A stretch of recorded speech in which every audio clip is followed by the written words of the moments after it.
Chennai education ஹெல்ப்லைன்லேருந்து என்ன details பார்க்க போகிறோம் அப்படின்னா BSc neuro electrophysiology doctor MGR medical யூனிவர்சிட்டியில் 2 காலேஜ் இருக்குது. அது என்னென்ன காலேஜ் அப்படின்னு பார்க்குறதுக்கு முன்னாடி ஃபஸ்ட் டைம் நம்ம சேனலை பார்க்குறவங்களா இருந்தால் மறக்காமல் சப்ஸ்கிரைப் பண்ணிக்கோங்க ஃப்ரெண்ட்ஸ். வாங்க வீடியோக்குள்ளே போகலாம். ஃபஸ்ட்டு காலேஜ் நேம் பார்த்தீங்கன்னா மெட்ராஸ் மெடிக்கல் காலேஜ் சென்னை. இதில் வந்து 10 சீட்ஸ் இருக்குது. நெக்ஸ்ட்டு வந்து தஞ்சாவூர் மெடிக்கல் காலேஜ் தஞ்சாவூர் டிஸ்ட்ரிக்டில் 5 சீட்ஸ் இருக்குது.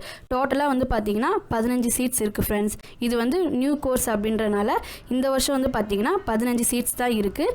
நெக்ஸ்ட் இயர் இன்னும் இன்க்ரீஸ் ஆகிறதுக்கு வாய்ப்பு இருக்குது ஃப்ரெண்ட்ஸ். இந்த வருஷம் புதுசாக 11 மெடிக்கல் காலேஜ் ஓப்பன் பண்ண போகிறாங்க ஃப்ரெண்ட்ஸ். அந்த மெடிக்கல் காலேஜஸில் என்னென்ன காலேஜஸில் சீட்ஸ் இருக்குது அப்படின்ற டீட்டெயில்ஸ் வந்து உங்களுக்கு நெக்ஸ்ட் வீடியோவில் கண்டிப்பாக நாங்கள் வந்து அப்டேட் பண்ணுறோம். ஓகே ஃப்ரெண்ட்ஸ், உங்களுக்கு கவுன்சிலிங் பற்றி ஏதாவது டவுட்ஸ் இருந்தால் நம்ம சேனலில் கான்டாக்ட் நம்பர் வாட்ஸ்அப் நம்பர் இருக்குது.